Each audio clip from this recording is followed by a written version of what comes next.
Amazing. There we are. I think we are live. Hello, beautiful souls.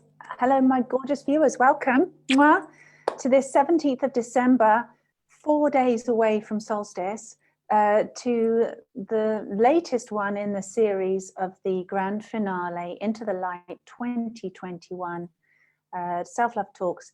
And tonight I have a beautiful guest with me. We connected a couple of days ago, actually, and had a really powerful, far out conversation.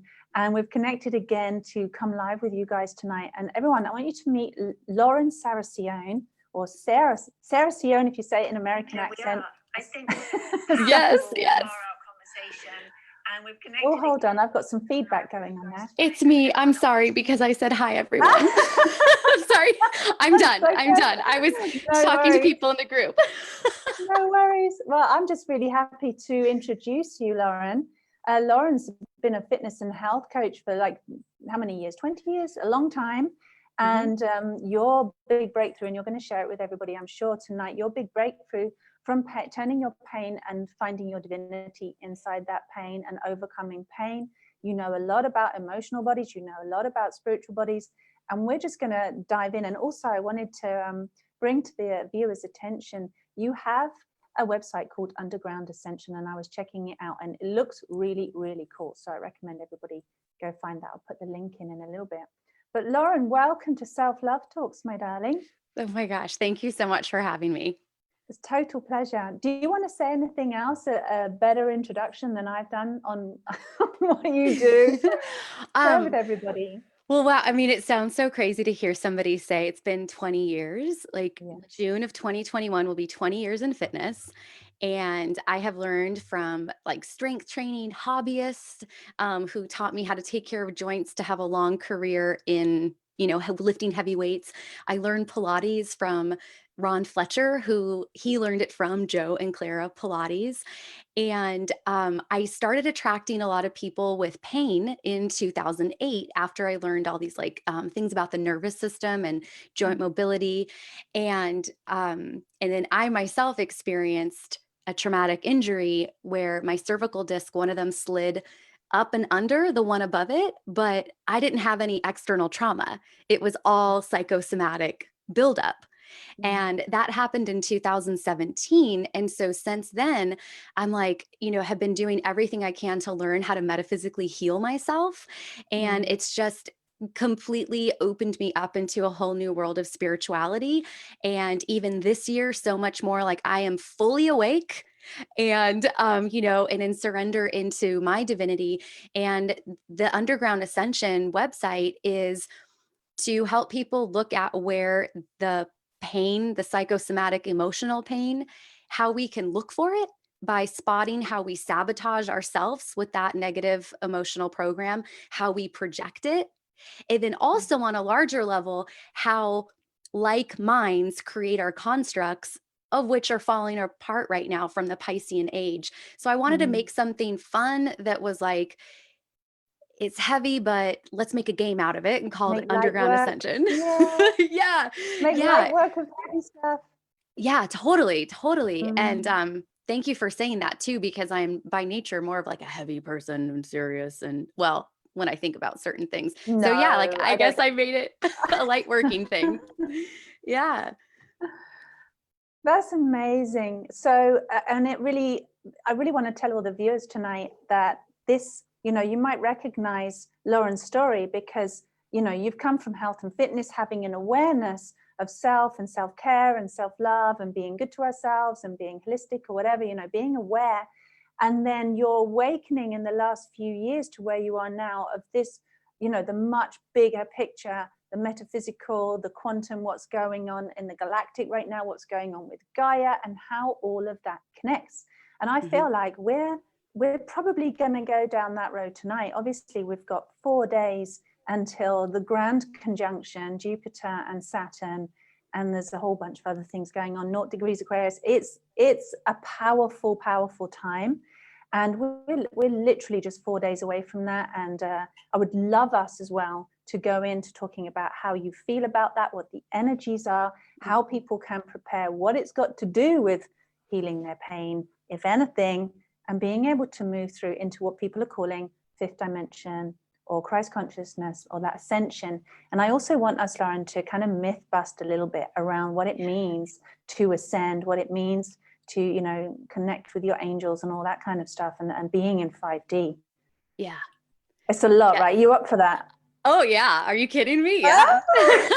I'm like, let's go. I'm getting all these chills. Yeah. Yeah. So guys, if you have questions as well for Lauren, please feel free to post them below, and I'll get back to them in a little bit. But Lauren, so first of all, that awakening moment from you, there you are. How did you correlate your metaphysical, spiritual awareness with that pain healing? Like, what happened for you? What was the crux in the middle, the turning point? Well, when I got I had migraines and chronic headaches for pretty much my whole adult life. I'm 38. So, and this happened 3 years ago. And so I ignored it because I didn't understand that it was a metaphysical thing. And I just thought I'm a person who gets headaches. And when I got my MRI results, and my chiropractor and my general practitioner were like, we don't understand how a disc slid up and under. No, And so it was very strange. Yeah. And it was so painful, and I was just devastated thinking that that amount of pain was how painful I was going to be forever. And I was laying on the couch, and this was the first few hours after the MRI results, and all of a sudden I was just like, wait a minute, like miracles happen all the time. People reverse cancer. If I can find out how to do this, I will be able to do it. And so I just had this like, right, like what my I am or my high self or God or somebody was like, this is going to be, you'll be able to do this. And so I feel like when we make a connection like that, that is in light of our circumstance instead of the shadow of it, that's just like the first step to allowing the path to unfold. And I never thought that I was going to be this type of a spiritual person. Like, I just did a healing session with a group of women and was pulling from cards and interpreting the cards. And I'm like, I don't even know who this is. Like, this is, like, so No, it was I just actually love that tiny you said that. I actually really love that you said that. It was one thing I was thinking about today, is the amount of people that are really activating their extrasensory gifts right now. They're just popping open like this, left, right, and center, right? I love that you shared that. Yeah. Oh, Sorry, yeah. carry on. I didn't mean to Yeah. interrupt you. Oh, no, it's great. Oh my gosh. So yeah, so it was very small. And what I think now, because time isn't linear, right? So now, like, I'm starting to see how God, or I feel a strong connection to ascended masters. I do resonate with your thought of how the angels are actually our 12th dimensional self, that we are all these levels of dimensions and consciousness. But I do feel a connection to specific ascended masters now. Same. And No, I do too. and and so when I really woke up this summer. And so when I was looking back at things in my life, and I have a book of ascended masters, and I'll meditate and I'll wait for the prompt to open the book, or I'll get an image in my head and then I'll search it on the internet, and then I will get confirmation. Or sometimes my meditations, I'll get confirmation weeks or months later on a topic. So what's happened with the ascended masters is I opened it up one day, and it was like Lady Rose, I think, and her job, I don't even think that she has like a name like Germaine or anything, or Portia. And it says what she does is help people turn their hearts on. And in 2015, my business, my brick and mortar business, Pilates Barbell Club, closed. It folded. It ran out of money. And I meditated for 4 months and envisioned my love circling around the earth. And when I could see it connect on the other side, it came back. Little did I know that was the Christ consciousness grid. Like, do you know what I mean? Like, and so now when I look back at things, I'm like, oh my gosh, I have been guided. Now I'm aware of it. So you're doing it intuitively. You're following your own inner higher self, I am self-conscious, heart consciousness, just listening and following. And then you're getting the confirmation. 5 years later. Yeah. Yeah. So all the dots are starting to join on your journey. Yeah. I bet Yeah. loads of people can relate to that right now. Who else is having that right now? Who else is having the dots join? Because that's something else I want to talk about, is the kind of completion of our soul cycle as well in this turning point of time. Yeah. Yeah. And that soul cycle thing, because as I was getting into this, like I would, at first during the summer, I was listening to a lot of channelers and psychics and astrologers. And then when I started to meditate on my own and get something that was dissimilar to what they were saying, and then I would take a break from watching other people. And then like 2 weeks later, I would watch their content from around 2 weeks prior, and it was the same. Mm, So I was like, oh, completely aligned. I am tapped in. Okay, cool. Because at first, Yeah. I mean, I don't know when this happened. It happened for you a long time ago. Like you feel crazy Yeah. when it's It's starting. validation. What you're saying is, what I'm hearing from you anyway, is these moments of validation are touch points of your transformation, are touch points of your awakening. And it's really, really important for every person. This is something I love about doing live events and working with people, is when somebody gets validated that they're right. And Hmm. like you, I'm right. I'm not mad. I'm not crazy. This is real. No one's Yeah. taught you. Your parents didn't Hmm. teach you, didn't teach you in school. It doesn't get discussed at work, but something from within is teaching you and leading you. You follow and you get that external confirmation and validated, like the stamp of Hmm. approval. You're right, permission to go Hmm. ahead. And it's Totally. like, that is the, isn't it an expansive moment when you have that? So Hmm. I'm hoping that by you saying this right now, a bunch of people that are watching will be like, oh yeah, and you can Yeah. start looking for where you're getting Hmm. confirmation and validation that maybe you haven't noticed or haven't recognized. And Lauren Yeah. just saying this right now is confirmation and validation of what you're experiencing as well. So Yeah. important. That changed Yeah. everything for me. I know how important it is. Yeah, yeah. And like even this morning, I did my breathing exercises to elevate my vibration and then secrete Mm, regenerative molecules of emotion because these emotional programs are chemical and vibrational. I did lots of research to heal my neck. And so I set mm, myself up in that way. And as I was getting ready to, exit my meditation, I was like, okay, Lauren, so like, what do you want? Like, make sure, give your request. And I was like, wait, I've already had other conversations with God that says, this is what I want to experience. This is what I want, or, mm, what I want to have, or who I want to be. And the things that I had this conversation with months ago, I'm now getting prompted for myself to take the action on, or the people and resources are gravitating towards me. So I was mm. like, oh, this is how we get into ease and flow because we've already made the connection. Now we just have to be in reception of it. You're so bang on. So ease and grace of manifestation, and yeah, acceleration of that Mhm. manifestation, right? Mhm. Yeah. So yes, I want to come back and just reiterate that for everybody. You get, like, because I'm the same. I see loads of people trying to manifest and visualize and say their affirmations and do their everything else, but their energy is like, their vibration is off. They're not in their body, if you like. The spirit, the I am consciousness is not here in this moment in the body, aligned in Mhm. that place of love, resting, receiving, just Yeah. receiving life, Yeah. receiving the body, receiving the moment. And if we're not like in that place aligned, then it's like what the universe is trying to give us, or what life is trying to give us, we're simply not in the catchment area of it. It's Mhm. like standing under it's like trying to have a shower and not standing under where the water's coming out of and the water's pouring down and you're over here. It's like, Mhm. Mhm. can you Mhm. imagine? And a lot of people do that with their manifestation. And it's like, so what you're saying, or I'm hearing you say, is like, you get into that vibration, you're in that shower, you're in that receptivity of your own divine presence, your own self. And with that, everything else just starts happening, doesn't it? Yeah, yeah. And there's something also like how you have this visual of the shower. Um, because I went with Dr. Joe Dispenza's work, Dr. Bruce Lipton's work, I was going to Dr. ask you Candace about, Pert. I was going to ask you about those guys. Okay, so you Yeah, start. yeah, because like I'm very fiery. I've got Aries rising. I got lots of air signs, and my Mm, shadow is tell me how I'm wrong, so I can be better. And in my light, I'm just like, yeah, tell me what to do, and I'll do it because I can get stuff done. Like I'm awesome, right? mm, And so when Joe Dispenza has in his book, you know, you could be the philosopher of your life with breaking the habit of being yourself. You can read this book and look at it and think it's great, or you can actually do it.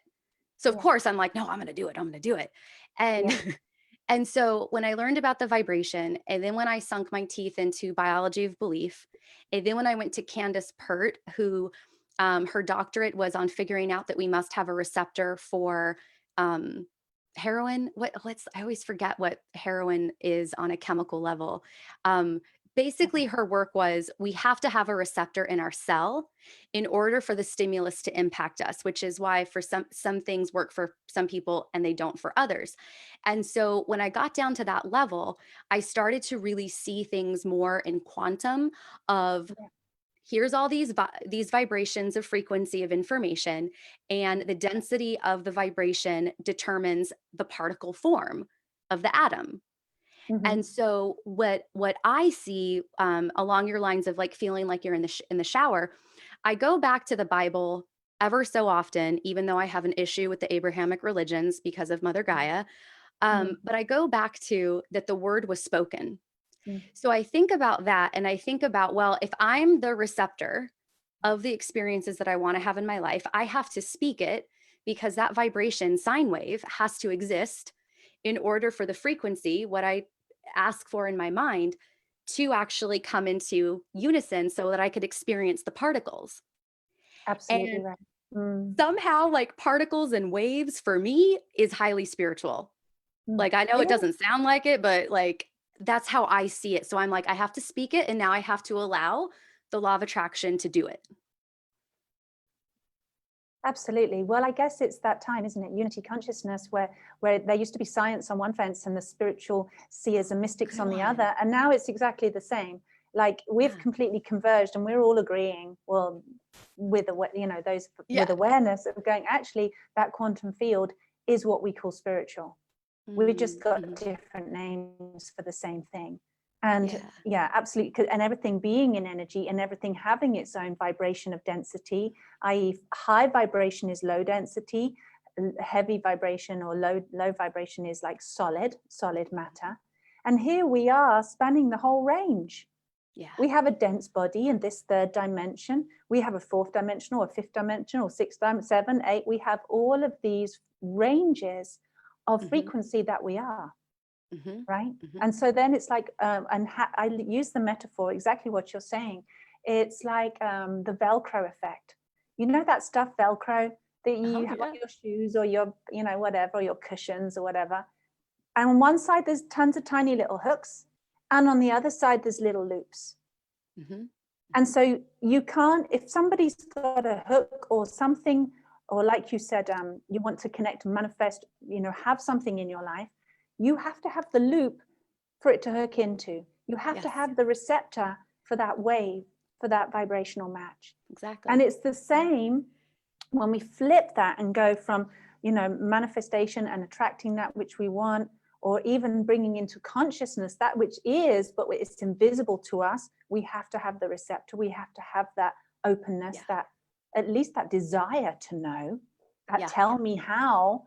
That's the receptor for that information to come in, right? Yeah. And then on Mhm. the flip side, and this is something I wanted to go into tonight as well, the sacrificial healer wound, where Oh we yeah. have the victim program, where we've been alone and we've been healing lifetime after lifetime, and so being subservient, putting everybody else first, being sacrificial, helping everybody else. And there's that part of us that's really sad and alone and grieving and miserable. And it's like, well, why do we keep attracting lack in our lives? Why do healers typically end up really broke? No Mhm. relationships not working out. And I was one Mhm. of those people. I was Mhm. really one Mhm. of those people.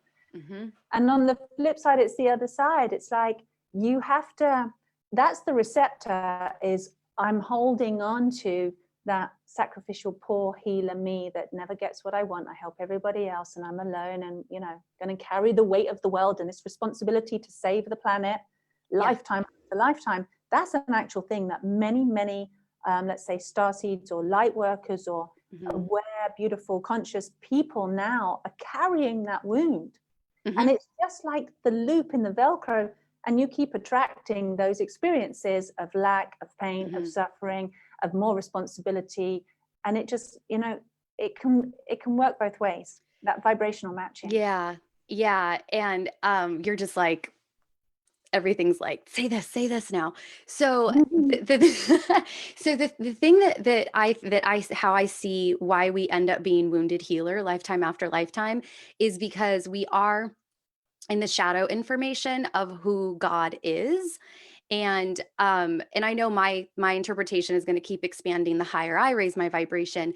And the way that like I feel like is the fastest way to convey how I feel about this is that if we had the Son of God, SUN of God, and we had pagan indigenous religions that were worshiping the true God, which is the frequency, the information, the sun, Mm, and the Abrahamic religions came in to say, actually, because like I feel like the pagan sun god worshipers knew that they had this connection. They knew the solar plexus was their own personal sun. They knew that that created a resonance with all that is the divine mm, creator. And mm, so the Abrahamic religions of the Piscean age of illusion that created our current systems of government, money, and religion were like, actually, no, and cut off this Hara line, cut off our crown chakra, they did. and told us that we Mm, are not powerful, that we are victims to our circumstance. And and I that we're think not that, sovereign, not sovereign, not valuable. yeah, and that's like, I feel like that's the biggest lie. Mm, And I was reading A Course in Miracles. I've finished the text. I haven't finished the daily exercises, but mm, when I was reading the text one day, I really love the line that says, "The only lie you've ever believed is that you were separate from God. Everything else mhm, is the byproduct." So when mhm, I heard that, and at the level of awareness that I was at, it wasn't like this. mm. For me, it was like, oh, so I can let myself off the hook. I can leave all these other people off the hook because we're all operating from separate. Yeah. And so I think that like, if you are skilled at reading somebody's aura or being empathetic to their emotions to then help them feel better by having a conversation or doing whatever it is that you do, if you are still in that shadow of the lie, Mm, you are going to think that after lifetime, woe is me. But yeah. really, like I feel like lifetime after lifetime is prep for the Yes. time that you are going to fully come online and Which realize is who you are, now. which is now. Which is Yeah. is now. Yeah. No more going around the same old block, guys. Yeah. Yeah. Like I have a friend who just had a channeling session. So of course, like these are the people I'm hanging out with now. Never thought I would. And I Mm, had a friend who is a death doula essentially. And so mhm, she really loves to help and she likes being a birth person too, but she's not certified in anything. But mm, she is the person that everybody calls to help people die, mm, like just to sit there and hold their hand. And mhm, so she was having a channeling session and the channeler who was tapped in said, well, you've actually like died in like every which way that you could because yeah. your soul wanted to be someone who helped people cross over. So you've been Had stabbed, all you've the been, experiences. so that's the light of it Yeah, I versus realized that I was doing that when I was 19. I'd had some bad shit happen to me already, and I was feeling pretty bad about it. And I was like, I used to sit because I meditated even then. I said to you the other day, I was raised with this enlightened master, so I was very always tapped in, tuned into spirit and my heart and my kind of my inner knowing. And I realized at 19 that I was going to have one of those lives where I have to go and have a taster of all these different experiences, and it's never enough to kill me, or it's going to penetrate so deep, but it's never really going to get my core. That I'm always going to have these experiences so that I can then empathize and connect and relate to others and kind of Mhm. be on this human level, if you like. That Yep. was my experience. It's almost like a sandbag on my hot air balloon to bring me down into this world, experience the classic Mhm. human wounds so that I could empathize and help and heal. Mhm. I think, I I don't love know if that. anybody else relates to that. Yeah. That's really beautiful. Yeah. I think I think a lot of people do, whether you feel like you needed sandbagging and coming down to earth, or whether, whatever it is, but definitely lifetime after lifetime, having these experiences, like your trauma becomes your treasure, right? It becomes your Yeah. gift. Yeah. You Mm, know, and like with the awakening now and ancestors and your spirit body, I had a couple months ago, um, I meditated and I laid down, and I laid down in the hangman position from the tarot. Mhm. What, And upside down or just on the floor? on my bed. Right. And I was like, wait, and I didn't notice until I noticed. I'm like, my leg is bent and this is interesting. Like, why am I laying like this? And in my meditation, I saw a gold line. Like I saw my nervous system. Like, have you seen that bodies exhibit where they show the body of the nervous system, and then they'll show like the muscles? It was like a big I've toury. seen the pictures. Yeah, I haven't seen the real exhibition, but the pictures, yeah. Yeah. And so there's ones where they just show the capillaries or like just the nerves. And so Yeah, it's just a frame of nerves. yeah. So I saw that, but it was in gold, like Mm. your wings behind you. And I Yeah. saw it connect down into person after person of me in the position I was laying, all different ways that I died. Wow. And once I saw it go down, down, down, this is so crazy. And I'm sharing this on my Facebook wall too. I've not like openly shared this. Mm. And I saw all of these versions of me like open their eyes when they saw that we were connected. And then it started to come back up and it fused with my now body. And then it just opened. And at this time, I thought I was losing my mind. And then when I would like go talk to people who are more advanced in this, they're like, "Oh no, yeah, that was your past lives. Like you caught up to the now moment." I'm like, "What? This is crazy." But it feels that way, and the outlook that you have on life feels so much better. And it is like my whole job is integrating mental, emotional, physical, and spiritual. And now I see the spiritual body as this fragmented self because energy can't be created or destroyed. So Yeah. if there's a lifetime of me 500 years ago, that there's a Mhm. piece of my energy on a mountain somewhere, I want it back. In time and space somewhere, Yeah, I want right? my whole self. Yeah. And do you Yeah. think that's why people get called and travel to places as well? Where you Oh, go, I do. I've just got to have a mission to this place, and then you get seriously activated and stuff happens to you to reclaim. Absolutely. Yeah, because it can happen Absolutely. physically like that, can't it? But also non-physically, like you don't have to go to somewhere in the Hmm. world to reclaim that peace. Yeah. How do you like, because that's exactly what I do with the I love you me method. That's, it actually just does that, you know, Yeah. whatever part of time and space that memory capsule, if you like, of a trauma or an experience that's got you stuck Hmm. and unresolved. When you do the I love you me method without hypnosis or anything, it just takes you straight there and you can unlock it and reintegrate back into, like you said, back Hmm. into the now moment, back into love. How do Hmm. you do that? What's your way of doing that? I um well, I feel connected. And I know Mm, that's like such a like base sentence. I feel like I've allowed myself to be guided in all directions. And I feel like when you have this awakening, and the now, I feel like the awakening is the now moment mm, of seeing that time is an experience, and that the information that we have, we get to experience the information based on our vibration, whether it's high density or low density. mm, And when you become aware that the thoughts in your head that are positive, right, not psychic attacks, but the mm, thoughts that you have in your head that are positive, when you then watch them actualize, that's the now moment because you're aware of this thing that you got, maybe 5 years ago, and now you're experiencing it. So now time and space are intersected. mm, And so I feel that connection. And I also feel that with Kundalini breathing to raise the vibration, to break up the crystals in your pineal gland, not only is it your third eye to see in your mind's eye what the reality really is, but also anything that you've been interested in and read in this lifetime now all makes sense. Because now mm. all the biology, I can spit that out no problem. The vibration, I can talk about that, right? Like it all fused. Yeah.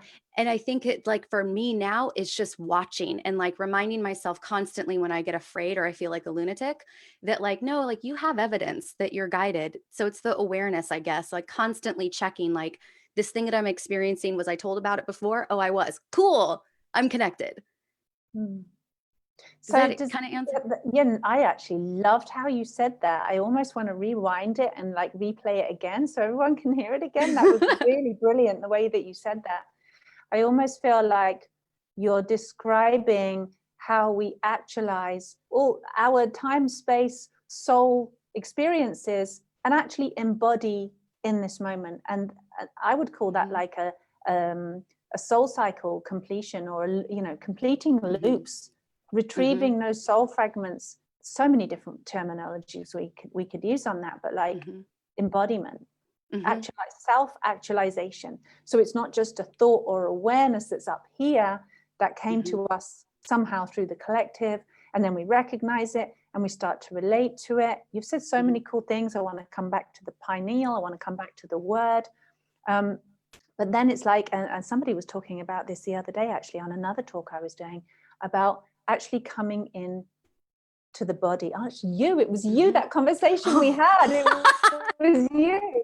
And we were talking about this the other day, right? So it's not just something that's been in your awareness and floated around, going, where does that belong? But like little molecules all fuse together and go and get cognizance, that absolute bing, that, and not just being here, but being here and being here. And being, you know, that absolute embodiment. Oh, totally. And then, you know, what's funny is that, like, I feel I have no problem with working with people for a couple weeks or a couple months, and then they go on their way because they're like, actually, I like this type of healing, or I like that. Because I'm like, cool. I understand it on the subatomic chemical vibration level. That awareness is going to open you up. And if you resonate with me, you probably feel kind of the same way I do, where it's easier to look at the components of your pain versus fully feeling it, because that could be just so overwhelming. And I experienced it this week, actually. So first of all, I don't think I could say loads of love to you back on Tuesday or Monday, whenever it was, because that's something that I'm working on to fully, you know, to fully be expressive of that, and all that. And talking about relationship with children. And the second podcast that I had was a woman who is a relationship expertise. And I'm like, oh my gosh, my two biggest fears I'm talking about on the same day. And then I have a chiropractor, or not a chiropractor, an acupuncturist, and he reads your aura, he does your pulse, he's, you know, he's into all that, the awakening, we talk about Buddhism, all the things. And I come in and I'm just like crying. And I said, I remembered a memory, and I realized how my anger has projected in my whole life. And I said, I just want it out. And I was like, I want you to help me get the energy out, because now it was in my awareness where I actually saw myself as an 8-year-old experiencing what I was experiencing. And I'm like, oh, that's the memory that I've pushed out of my awareness, but it's been vibrationally still in my magnetic and attracting everything to it still. Absolutely. and disallowing me to convey something like, yeah, I love you, or do you know what I mean? So it was just like so crystal clear. And the thing that I like about this process of spirituality is that I didn't seek out this acupuncturist. Somebody told me of like, hey, like, he does this really unique method, you know, you might want to look into this. He is exactly the outside source for my physical body that I need to continue helping me transmute. So the people show up. They do. When you're open, right? Because you first said about being receptive and having that receptivity and saying, I am actually committed to this. This is what I want. I want to have the vibrational match to my, like the solution to my problem, so to speak. You know, there has to be an openness and a receptivity. And in terms of, we went into this as well the other day about this polarization. Part of the shift that's going on right now is the repolarizing of the masculine and feminine, because we look around in the world today and we can see how messed up masculine and feminine has become. Our duality points of reference, which are absolutely vital for powerful embodiment. Like, we need a polarity, we need a top and a bottom, a masculine and a feminine, a God and an earth. Or not the God you were talking about, but the sun, let's say the sun and the earth. We need that in order to exist. We need a mother and a father, very clearly, distinctly masculine and feminine, male and female, to exist. Otherwise we wouldn't. And what's been happening under this fake God template, under the you are not the son of God, you are a lowly, person who, whatever, Yes. fill in the blank of the story that Yeah. you've been programmed with. In that, it's like all our polarities, because our polarity was cut off from above, our connection to our divine spirit self, Mm-hmm. our Godhead, our own Godhead, if you Mm-hmm. like, and our connection to Mother Earth was severed with the desecration of the feminine over so long, Mm-hmm. and all of the chemical, if you like, bombardment that we've had to help us, disassociate from our own bodies and disassociate from the earth, all the wars, everything that's Mm-hmm. happened. It's like here we are with our polarities severed somewhat, or Mm-hmm. very messy or damaged. Mm-hmm. And in that lack of defined polarity, we can see now how messed up humanity has become. Am I male? Am I female? We're Mm-hmm. getting fed estrogen and female hormones in the water daily. We've got plastics and estrogens in our food. It's on Mm-hmm. nanoparticle levels, right? The Mm-hmm. subatomic levels. And it's like all of our, women being more masculine and driving and going out there and, raising families and having the security and putting the roof over their heads, and the masculines doing, Mm-hmm. I see the first thing on makeup adverts these days, they don't have a woman putting her mascara on. Every single one that I've seen in the last 2 months has been a male putting on his mascara. And I'm Mm-hmm. like, what is going on? It's Mm-hmm. complete distortion and hijacking of Mm-hmm. those polarities, of our duality, the Mm-hmm. framework that we need to exist in. And that's been completely messed up. So coming back to, sorry, that was a bit of a rant. No, But no. I was trying to be succinct without ranting, but that's it in a nutshell, I think. But then what you were saying is so important, Lauren, about actually being in receptivity, especially as a female, a divine feminine embodiment. Mm-hmm. Primarily, though, aren't we all of the feminine? We're all of the mother. We're all of this earth. And so all of us need Yeah. to receive. We Yeah. all are here to actually receive life and to receive these gifts and to receive who we are in this moment right now, and to collect, if you like, where we've been disassociated, where we've been fragmented, where the programming has torn us apart lifetime after lifetime, and Mm-hmm. coming back into this now moment, coming back into our polarized sense of Mm-hmm. self, massively important for us going forward, for this ascension event. Oh, yeah, the Ascension event. Yeah. Yeah. So I see this Ascension event is as that there is a vibration of the moon, and the vibration of the moon is a spiral of time. And we can see the spiral as the same exact thing that we can Google of the emotional scale, that the very bottom is fear. And the Abrahamic, I've made peace with the Abrahamic religions, that they are just the story, the cultural representation of what we're going through right now.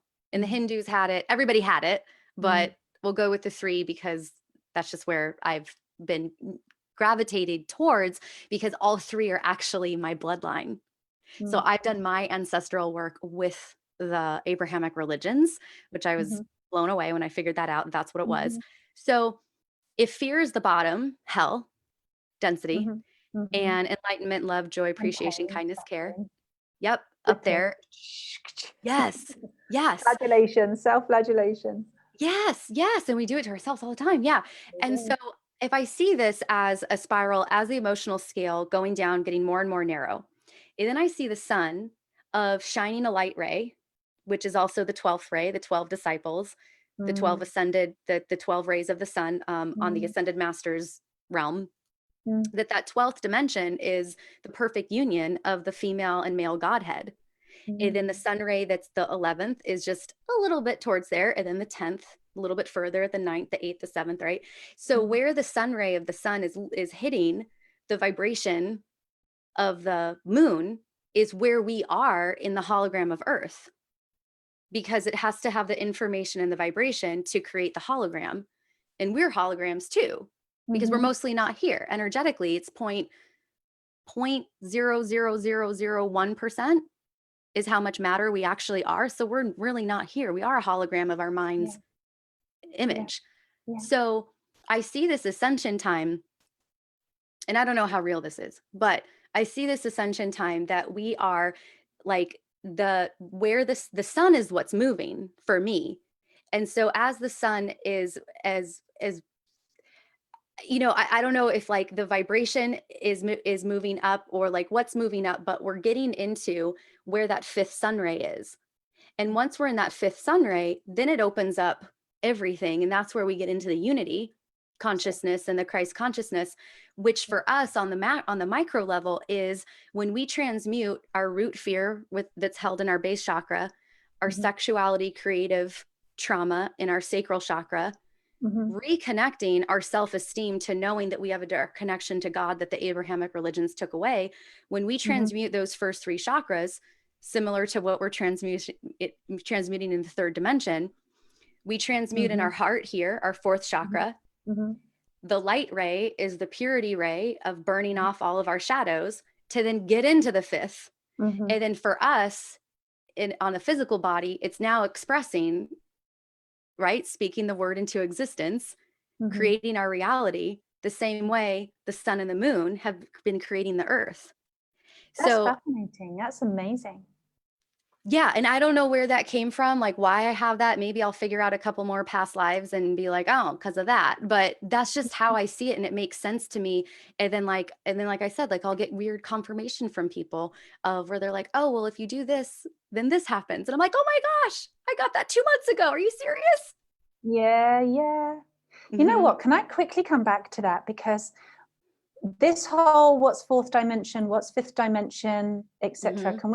I'd love us to clarify, because you were saying that the fourth chakra is the heart, and on all of those diagrams that you see, the perfect yoga pictures with the nice colored, brightly colored chakras, like I see energies, and I've never ever seen anybody's body look like that ever. And I also see the chakras as different. Okay, so I'm just going to share, because we have the Yeah. root chakra, Hmm. which is for me is base. It's number one. It's where we connect from our, let's say, our perineum down into the earth. Number one. Hmm. Number two, and if everybody puts their hands on their body, so maybe put your hand right underneath and call that number one, your Yeah. birthplace. Right? That's the memory of birth, the memory of being on earth, the base choice for being here on earth, or the densest manifestation. And then when you come up just above the pubic bone, there's that little soft spot. That's your sacral chakra. That's about your conception, about your, it's like the innocence, that big bang moment when you were first created, that purity, pure light of creation. It's also where you can connect to the womb of the universe, the universal mother in there. It's absolutely incredible. And then you can go up to the navel chakra, which is the third. And that is to do with the inner child, the waters. Mm. Um, it's a lot to do with, well, your gut, your digestion. But it's also more to do with your emotional. So it's kind of the orangey color, the way I see it, and kind of orangey-ish Hmm. pink. And it's to do with your emotional well-being, the inner child, the growth. And then there's the personal, there's the two aspects of the fourth chakra are the solar plexus. So I don't see solar plexus as Mm. third, I see it as fourth. And there's two aspects. There's the solar plexus aspect that's here, down here at the top of the stomach, Hmm. different to the navel. And then Hmm. there's the one just under the heart. So if that's my heart, you have a divine will and a personal will that make up the solar plexus, which is fourth dimension. And when I experience, and I would want to know your feedback on this, and anybody else that Yeah. has, something to say on this, because for me, when I look at people and I read them in their soul readings, fourth dimension is that place where, okay, I think that which I am. So third dimension is I exist and I'm dense, and everything I Hmm. touch, this is the reality, and I am solid, and I'm not, 0.000% matter. Hmm. Hmm. I'm 100% matter. That's that vibration. And then fourth dimension is that place where if I think something and believe it, I will manifest it. So if I'm afraid of Hmm. something, I will manifest it, and then I'll call it real, and then that will consolidate my belief, and then I'll go and experience it again, and that will consolidate my belief. And I'm Exactly. building my framework of reality, right? And we navigate around this. And some people, it's very poor me, suffering. You know, I'm doomed to repeat lifetime after lifetime of being in service to others, or not getting what I need. Or it can also be the kind of the ego. It's real ego based too. So it can be really like, well, I've got such low level insecurities about being on earth, and I've got so much pain and wounding, but actually I am, you know, Merlin, or I am the son of God, or I am, you know, a more important being. And I'm talking to my higher self, and my higher self is telling me this, and I'm connecting with the archons, and I'm connecting with this light and that, and I'm channeling this, that, and the other, you know. Yeah. And but it's all fourth dimensional realm. It's a bit like tripping. And it's a bit like, and it's a bit like plugging into like an Xbox game or a virtual reality machine, where there's all these infinite levels of the game that you can play. You're powerful or you're not powerful. You're being attacked, you're not being attacked. You know, it's that's where psychic attack comes in. Does that make sense? And that for me, that fourth the energy field, it's like, you know, you take drugs, you do your thing, you're going to damage that area. Yeah. Anyway, and fifth dimension is the heart, unconditional love. And for me, that's where that the energy of the physical body can vibrate at fifth dimensional heart consciousness, love consciousness, which of course is then that stepping off point, like you were saying, up to the higher frequencies of God. Yeah. So it's a long way of saying it, but I have it as the different numbers. Yeah. Well, What do then you there's think? like seven, like I've seen some graphs where there's 21 chakras. So, you know, I'm like, all right, like this is all interpretations. There's So, loads of them. There's loads yeah. of them. Yeah. And so what you made me think of when you're first when you're talking about the solar plexus is that in the 12th dimensional shield, where you take your Merkaba down through your body, you plug it in laterally into the 12th dimensional core of Mother Gaia, you use your breath to fill the 12th dimensional frequency hub of fill your Merkaba with it, and then you take your Merkaba out, attached with a pale silver cord, and then you put it underneath you, just like the Asian deities of those paintings, and it builds a 4-foot platinum of bright white light. And then you build your pillar to protect your protection, and then you send your you spiral your Merkaba, you bring it up, and then you send a pale silver cord to a star in deep space. And so then you're anchored into Mother Gaia, and then you're anchored into the celestial fields. And then you take your Merkaba and bring it down to the space between your solar plexus and your heart. So I think that's like a relevant place, and different interpretations. Like, I think I'm just like more linear of like, I've already seen the 7 chakras, so that's why I think it's this. You know, I think it's just like that kind of thing. But I also relate to that area as with the 8th and 9th chakra of the infinity sign, of it being connected in that area of your connection to self, and then your karmic connections to other people is how I see the 8th and 9th chakra. And when you were saying, well,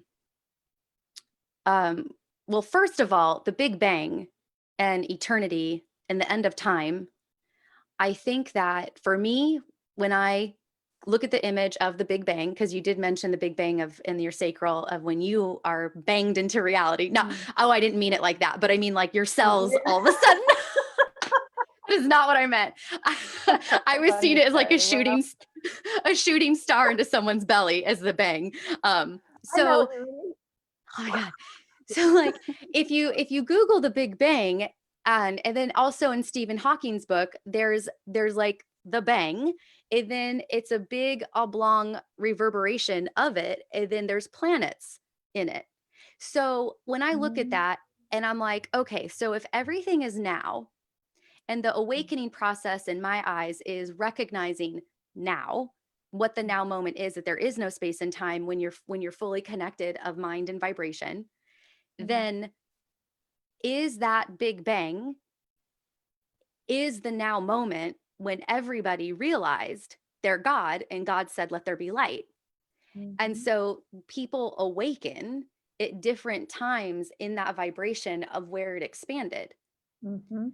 Because if you go through this, and like like for me, because this is all like so new, getting connected to past lives, getting connected to ancestors, feeling that I'm actually having dialogue with ancestors, and that time is vertical, and Mm-hmm. that it's soul fragments coming in. Like when you tie that all together, then I Mm-hmm. see me in this unison partnership with all of my ancestors and all of their experiences of we're going, we're going, we're going, and we're all awake at our different timelines and our different past lives, and we're all in the now moment together Yeah. in this.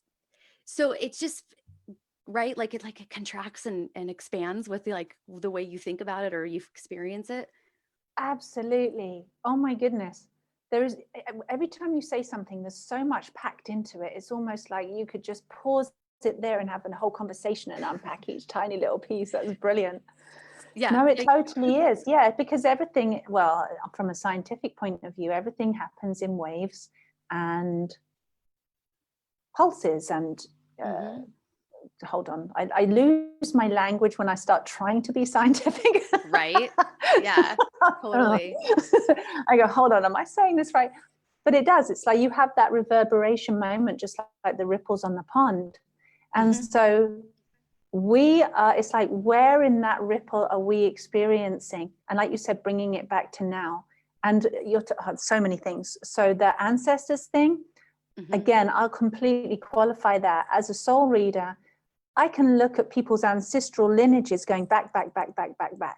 Like just watching them, where they all go back to, whether it's on That's your cool. mum's side and then on your dad's side. You get your past life stuff behind you, and then you get your parents' lineages Oh, going off to the left and the right. And you can wow. see, or I can see, where certain patterns have been passed on like a baton in a relay race from Mm-hmm. person to person to person to person all the way along, where there's like a thread of Mm-hmm. a pain, of a trauma, of a pattern that's got passed on because it wasn't cleared and it wasn't healed and resolved. So there you are, there we all are right Mm-hmm. now, Mm-hmm. reliving again and again and again the stuff of our ancestors that they never cleared.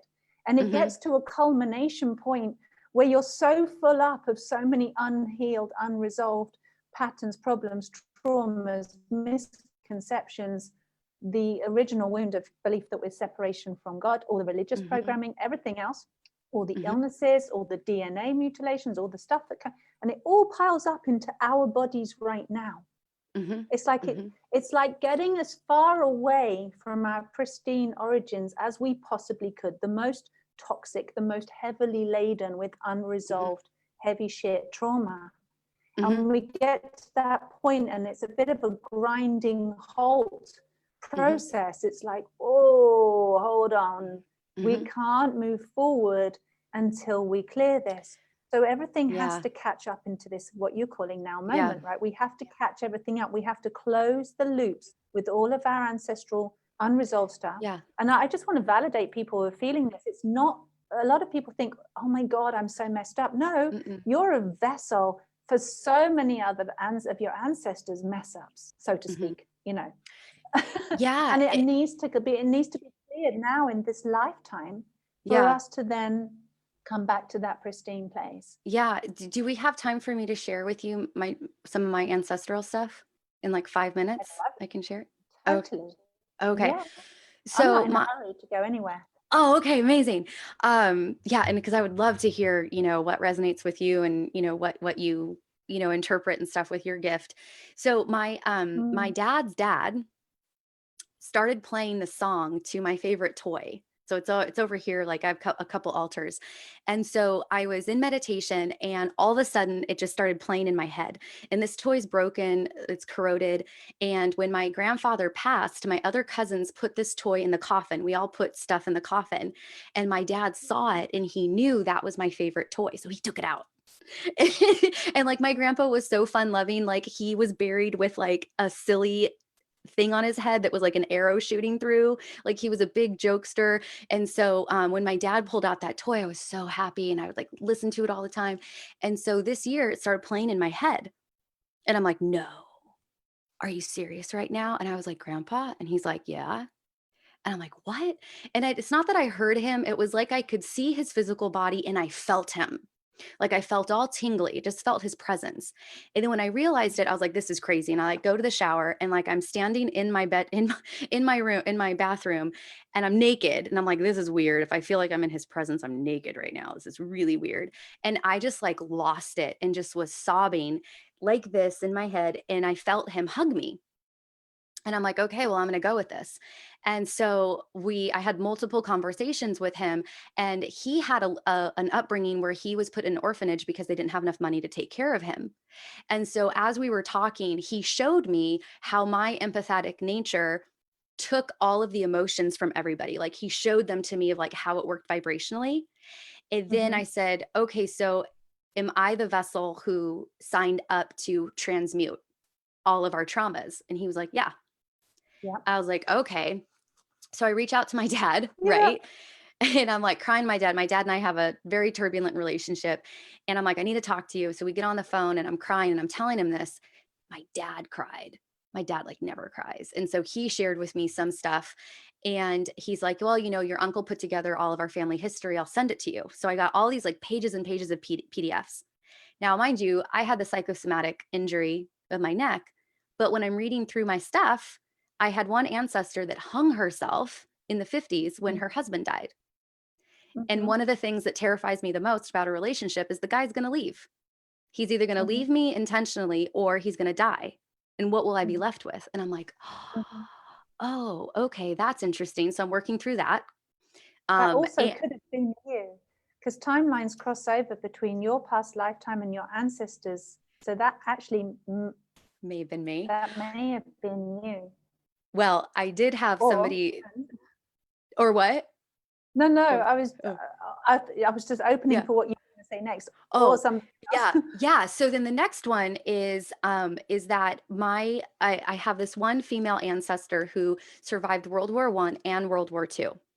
And when she Wow. came home from France in World War II, her dad wrote a letter to another ancestor saying she's back, she's home, she's restless, she wants to see the world because now she is afraid of nothing.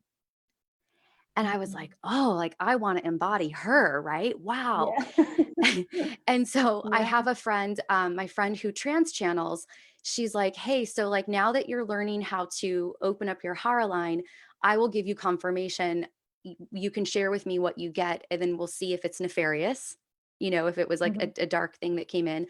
And so Mhm. I shared this with her, and she was like, oh, that resonates with you because you were her mom and you told her that. And I was like, Mm. "Oh my gosh." And, like, we don't know how true, like, I realize it's Yeah, not you do. I dispute that. We do know it's true, and but not necessarily because we've had some science book confirm it for us, or some historian, or some records, but we know it's true because it is true. And human if beings are defaulted to know what truth is because it's our actual nature. Who we are is that vibration of unconditional, absolute truth. That's our inner compass. So when oh, you experience something, you go, that's true. And this, how close is it? How close to north can it be, for mm, example? Like it can be mhm, nearly there. Now it mhm, still feels true, but then you can have that extra little half a degree that clicks in and goes, no, that is absolute truth. mhm. And no, we do know what truth is. You do. I yeah. In my Hungarian line, I did a past life regression, with a healer, and, all of the male Jewish ancestors were in this circle. And, we asked them to come forward and, like, have conversations, and all of a sudden, my great-grandmother on my mom's side showed up. And it was conscious, it wasn't like a trance channel, and so I was like, "Well, I don't know why she's here. I've had, like, Mm. 0 connection to her." She brought in her Mm. daughter, which is my grandma, Mm. who she and I had a very difficult relationship, and Mm. it was like my great-grandmother was like, "Can you get over here so that you guys can say hi and, like, make peace?" And Mm. my grandmother in this thing that we did was shocked. Her face was shocked when my Mm. Jewish ancestors were like, "You're beautiful and we love you and you're such a cute little girl," because I had a lot of little girl inner child work Mm. to do with my grandmother. And Mhm. when I started crying to my grandmother to say, "This is the ways that you've hurt me," and my great Mm. grandmother was standing beside her, and when I was Mm. crying, all of Mhm. the other ancestors came in and hugged me. And then the grandmother who would hurt my Mhm. feelings all the time was like, wait, I didn't see she was a good kid, or I didn't see any of this. And Yeah. it was just wild. And so the more I got into the Abrahamic religions and then reflected on my last name is Saracen, which is Muslim. My Mhm. pagan ancestors of Hungary were annihilated or tortured into Mhm. submission to be Catholic.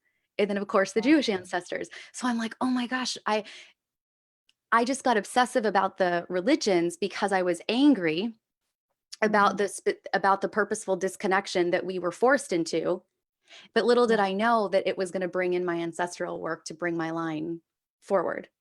Absolutely, because they were all forced into that as well. You Hmm. know what I got as well there? Because I hope you don't, I don't mean to read people, and I most of the time actively don't. I have my volume right down because I don't want to start reading people, Yeah. trust me. But then when you were talking about that, when you first mentioned your grandmother, it was like, you know how as a female, you're born with all of the eggs in your body and they were made in your mother's womb. So it's like essentially the egg that you were made from that was in your mother's body when she was born was made by your grandmother's body. And I could completely see that link into your ovary on that left hand side of your body, that she's like her programming has gone deep into you of what she felt about herself. She couldn't see you because you're like a mini her. You came from her egg. So she couldn't see you because of her conditioning and programming of what she believed and what she'd been taught about who she was. So she was blind to seeing who you really were. You're like just a projection of that projection upon her. Does that make sense? It totally does. I have something to add to that Same because wound. you're exactly on it. And let me just yell at the dogs. Mm. Guys, I'm just going to check in with you because Lauren and I, we've been absolutely ranting for an hour now. Oh my Oh my goodness. gosh. Dave, Yeah. I'm just checking in with our beautiful viewers watching us. Dave has just said, amen, we all got banged into reality. We did Uh-huh. get banged in so many different senses of the word. And Katrina's watching and she's saying hi, angels, and she's from East Cork. And I only get to see the last 4 comments. So guys, are we talking too fast, by the way? Because we're skipping from one thing to another to another. It's kind of like, I knew it would be like this with you, Lauren.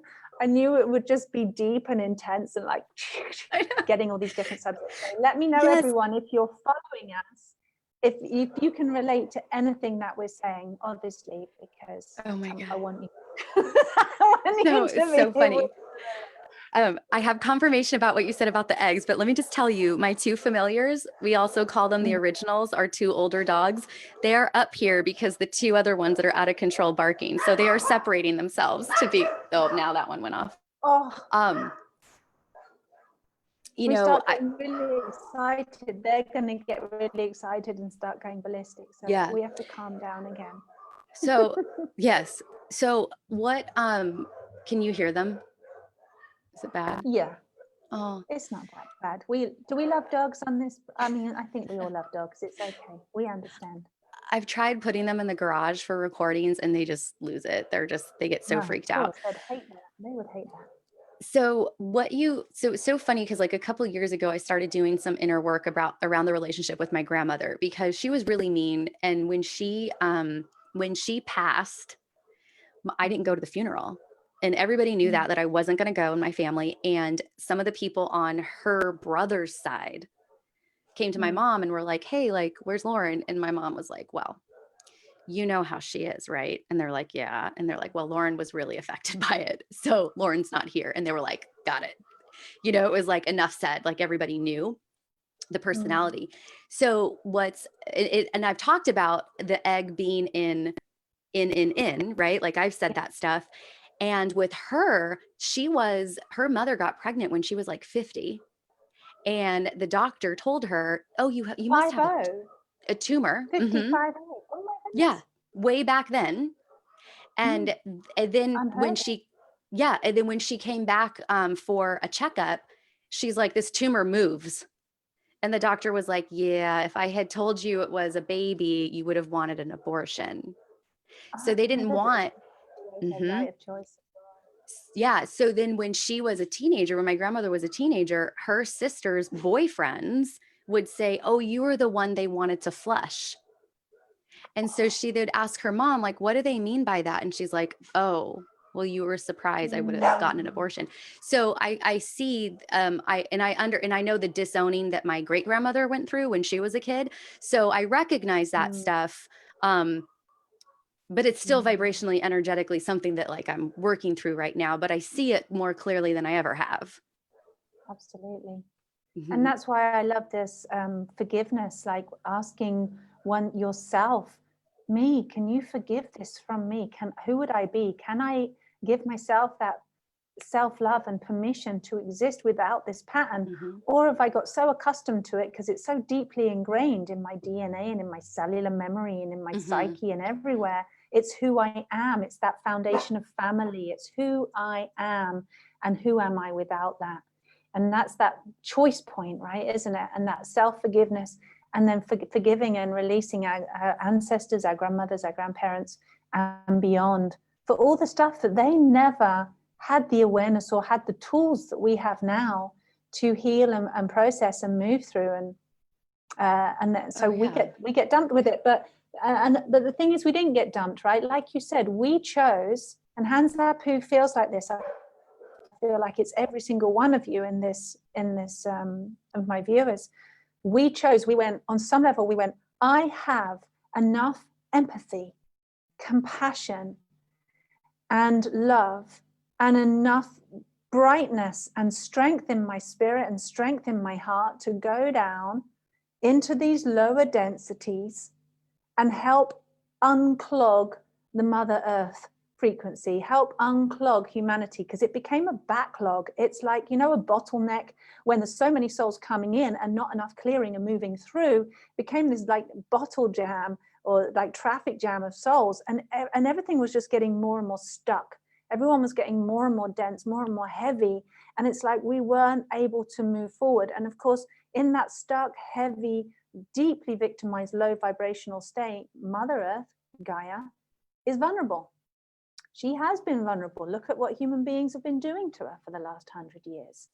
You know, look what's been happening prior to that with, you know, other races of beings from other places attacking Gaia. And it's just got to the point where it's like, this place is so clogged, it needs some parachuting in light beings to come in with that higher awareness, with a, you know, different DNA, differently coded DNA, to come in and start seeding into humanity on the DNA level, and start really seeding humanity with the vibrational level as well. And we are the ones that are super empathic. Thinking about this today, how many empaths there are out there that maybe don't even know how to use it. It's like become a curse rather than a gift. But it's like Yeah. everyone's a little sponge like you, soaking up all your parents' unhealed, unspoken, unresolved stuff, and then taking it on as yourself, selfless service, and then having to transmute it through loving of the self to transmute that unhealed stuff.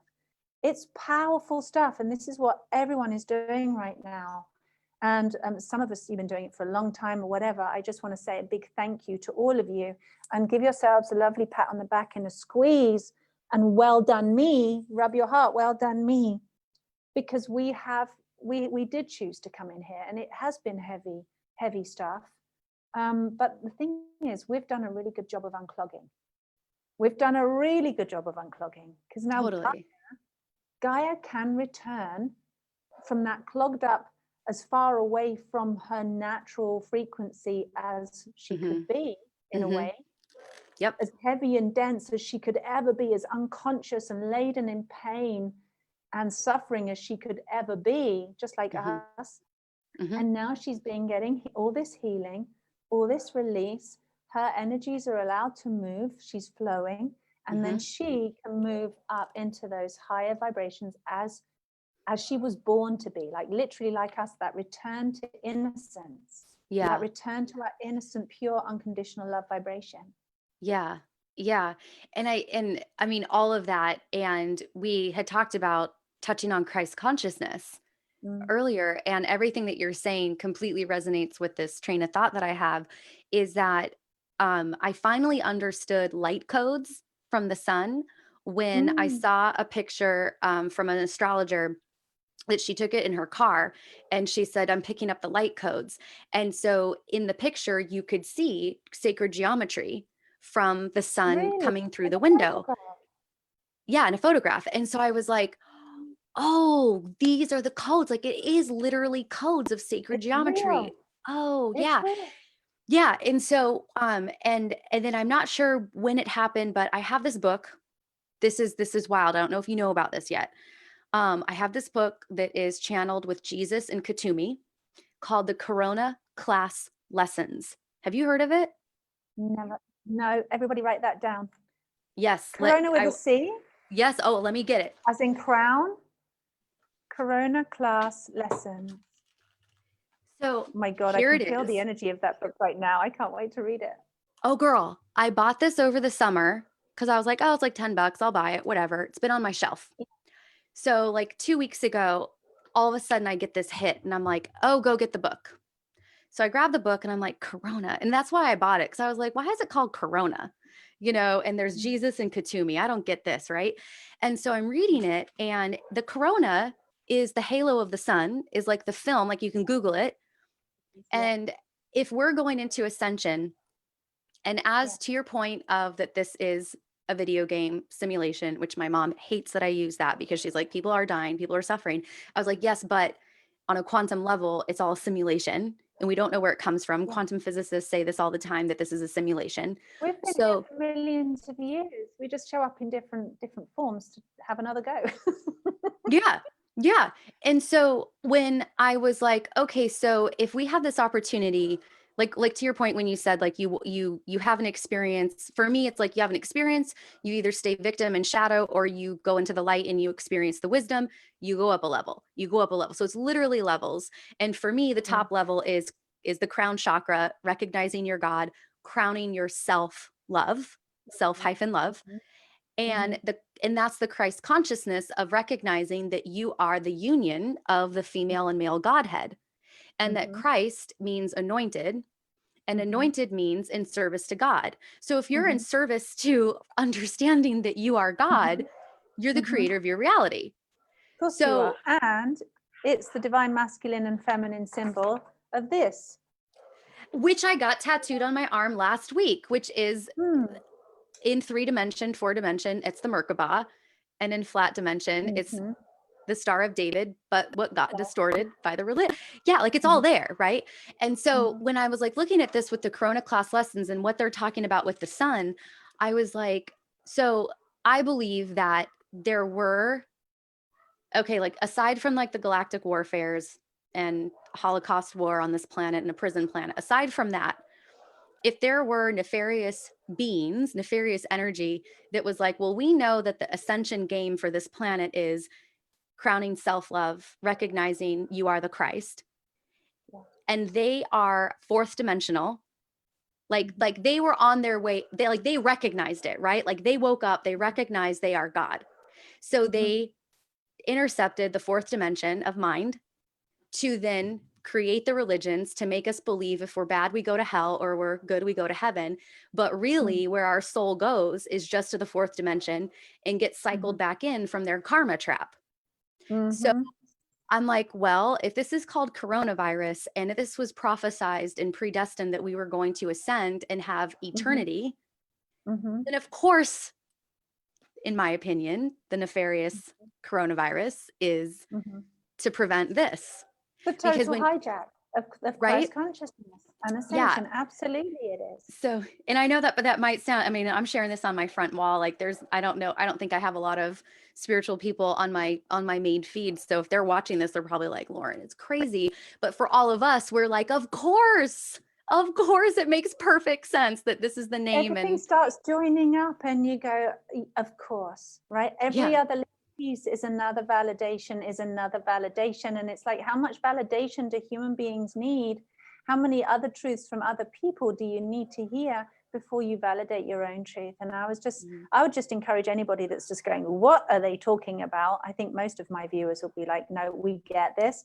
But yeah, anybody's happens to come across this, which I really hope you do, go check out that book. Go read mhm, it. Why not stay open? Because if anybody here is struggling and suffering and doesn't understand and is kind of holding on to having a really shit time in 2020, like 2020 is really shit, the worst year. If you're holding on to that as your reality, you're going to keep getting more of that, and you won't ever see the truth of really what it's all about. You will be stuck in that victim, in that fourth dimensional karmic loop. However, I say that on one level, and yet on another level, I just want to say, it comes through really clearly. And again, I've had these coming through for years and years, these messages about this time now. And I had it again the other day, really strongly, to remind everybody that nobody gets left behind. It's not like, well, you're a higher level above me consciously, spiritually, therefore you will ascend, you get the goodies, you're the good girl, you're the good boy, you're spiritually more superior, I'm not, or somebody else isn't, therefore they get left behind, or they're going to, you know, carry on staying stuck. And it's like there's that superior, inferior, that again is still part of fourth dimension. That inferior, superior rubbish is fourth dimension. In fifth dimension, in real ascension terms, in what we're really talking about in terms of Gaia really actualizing, not being in separation from her angelic body, her divine innocence, the divine child of herself, who she was when she was first born as a planet. She was the divine child of creation of the universe. She was the daughter, and then she's created us, and we're her children. Aurora, right? Isn't that's another, I guess that makes sense. And it's like, it's like through her rite of passage, it's like going into the underworld, becoming as far away from that innocence as you possibly can, going into those dark night of the soul, if you like, into the dark ages, so that you can find that power, find that truth, find that recognition, recognize the self, come into recognizance with, in the darkest, most unconscious place of your psyche, of your soul, of all of creation when it comes to Gaia, that she's doing this as a representation in our known universe to be a conscious presence in the most darkest, unconscious, hideous times, in the densest possible manifestation, and still have recognition, recognizance of herself as source, as unconditional love within the darkness, like lighting up a tiny little match in the densest, darkest, gruesomest place, and realizing herself, coming back, healing again. So it feels like we're almost, it's like a completion of a cycle, you know, and you can kind of, you start on one point with a circle. Let's use this tub. Start on one point with a circle, your birthplace, and you start to travel away and have these experiences. You seem to get further from the innocence, further from your origins, your pristine, until you get to the other side where you're as far away as you could possibly be from your origins. And it feels like remote and desolate and dark and then it's like we start to have the realization, and we start to come back around to that original point to close the loop. And what we're doing now is that last little bit, that tiny last little bead on the necklace, where we go, in this lifetime, we resolve all history, all karmic history of Gaia's procession, if you like, of her entire journey so far. We resolve all karmic unresolved stuff here, now, in this moment, and we close that loop, and Gaia comes back to her innocence, but not the naive innocence of the beginning of the journey, but the embodied wise queen of that innocence in her crowning glory, with her divine union with herself and with the divine other, with the divine masculine. And that's like, so as she's having that, we're having that. And she's actually doing a journey, and this is something I have no scientific basis for at all, Lauren, is that but you know, Guy's been telling me for years, as we entered this photon belt quite a number of years ago now, I became aware of this photon kind of belt that we entered into probably around 2005, 2006. I think it happened, we entered it before then, but it's like this cleansing, healing, decompression time of getting all the grit filtering out, coming back to that original vibration. But what's happening now is that feeling of massive warp speed through time and space. Mm-hmm. Like she is going absolute pelting it warp factor to come Mm-hmm. back to her original birthplace in the universe. Mm-hmm. And if we think about the story that we're told of Jesus Christ and how he was born in a manger in the birthplace of his father, and it was the male that had to travel back to his original birthplace. It actually, the way that Gaia tells me is that it's about her going back to her original birthplace in the universe.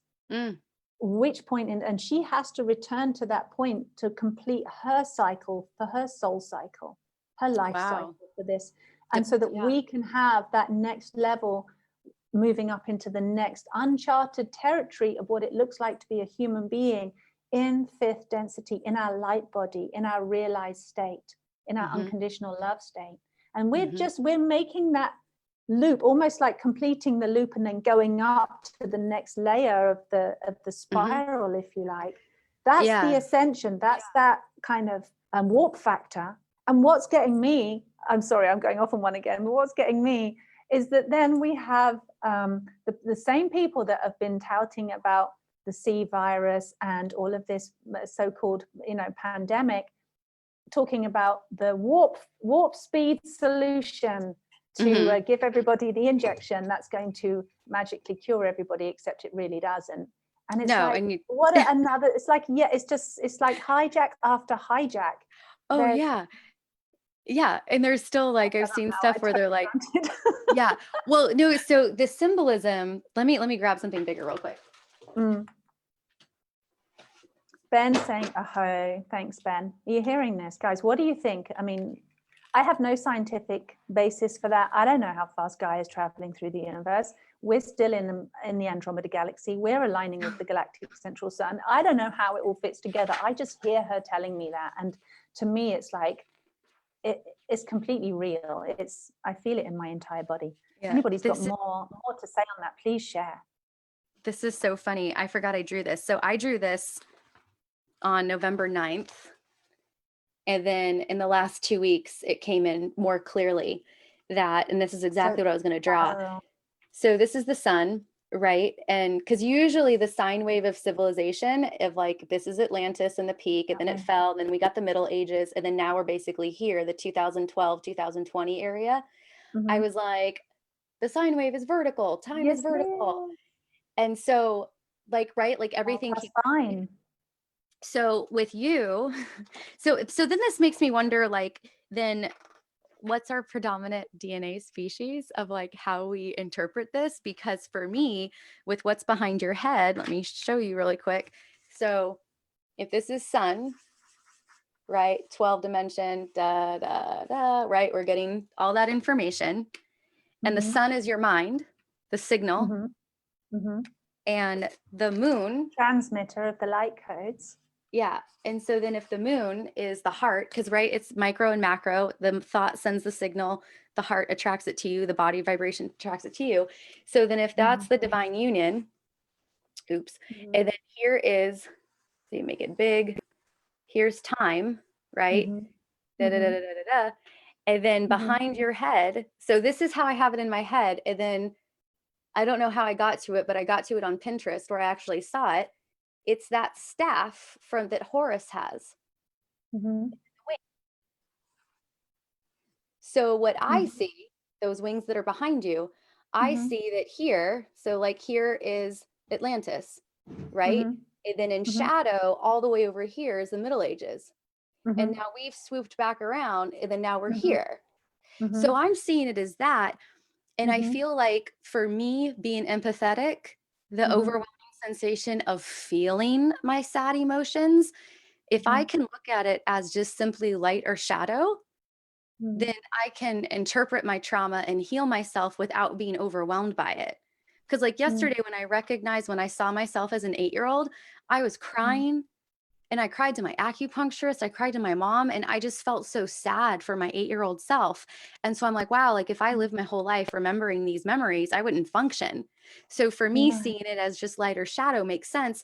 And then when I saw it's what Horus had, it's all returning, up to the top. And I'm like, wow, the symbolism, it's always like, and now you can't, and now you can't see it. You can't not see it once you see it, right? It's everywhere. And that's going back to what you were talking about, the hijacking of the pineal gland and the Godhead, like about an hour ago, you were talking about that. Can you just put that picture up again, just quick? I can draw it better later. I'll make Because a I graphic also out of just it. wanted to, because I also, there's a whole, but I don't know if we got time to go into all of this. But first of all, that down line there is also the spine.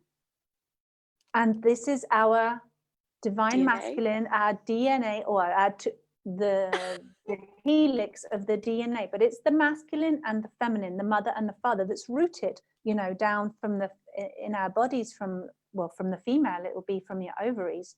You've got and it's the same in the masculine as well. In the sacral, it's like the conception from your father and your mother. And then, of course, it's rooted down into Mother Earth. It's rooted into Gaia, into that one. But it comes up, and what does the helix do? It does this. Mm-hmm.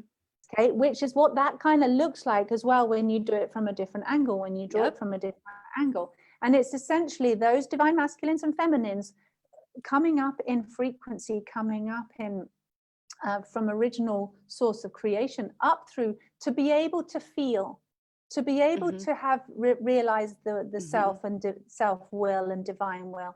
And it's like we have intersected again and again and had unities of masculine and feminines, like inequality, but not yet in a place of unconditional love. There's been the polarity where we fought each other, come back together, pulled apart, fought each other, come back together, just like that helix. And now at the moment, it's like, this is why so many twin flame relationships of coming back together after lifetimes of coming together, being apart, like coming together, being apart in our relationships, everybody. And it's like now coming up to that point here where you have that back into unity consciousness with your divine masculine and divine feminine, and having that realization of we are all of that. Does that make sense? And about beautiful. Your little 8-year-old, it's like, if we don't feel, that's the third dimension, that's third chakra. That's just being able to, it's like drinking water. We can drink our emotions like water and just taste them, savor them, put our, get into it, breathe into the water, because that's our first nature. We grew in water before we ever breathed air. We were breathing in the water. So it's like, that is our first nature. And I think that's why so many people are afraid to feel, because it reminds us of that trauma in the womb. And it reminds us of, our first origins of coming into this body before we even had our own body fully formed. We were still part of the mother and all of her trauma. So it really is hard to feel. But when we do, it's actually the kindest, most loving thing you can do, is to just go and feel what your 8-year-old was feeling or your 3-year-old was feeling. And through that love penetrates into everything and goes into that emotion, into the water, if you like, water molecules of the body, and completely transforms that emotion. So you have that incredible relief feeling of, I'm sad, but oh my goodness, now I'm loving my little sad child, and I'm loving her so much that it's transforming that energy. And then it takes you to a really high place where you get the enlightenment, you get the divine connection, all the dots do start joining, and you realize why that happened to you. And there's no analysis involved. It's exactly what you were saying earlier, isn't it? All the dots start joining. Yeah. And yesterday when I was feeling sad, I started to beat myself up a little bit. And I was like, wait a minute, Lauren, like, this has been stored vibrationally. It's now finally in your awareness so you can see it. Because then you get like, I don't know for you, but like, then I saw how I projected my anger and I'm like, oh my gosh, I've been terrible. But I'm like, wait a minute, like, this was all like, you're feeling it now so that you can transmute it, and like let it exit your field. And I was like, Lauren, you're going to feel so much better tomorrow, you know? Yeah. Do you, I'm going to pull up my Facebook and see. Oh no, you're super pingy right now. I don't know what happened.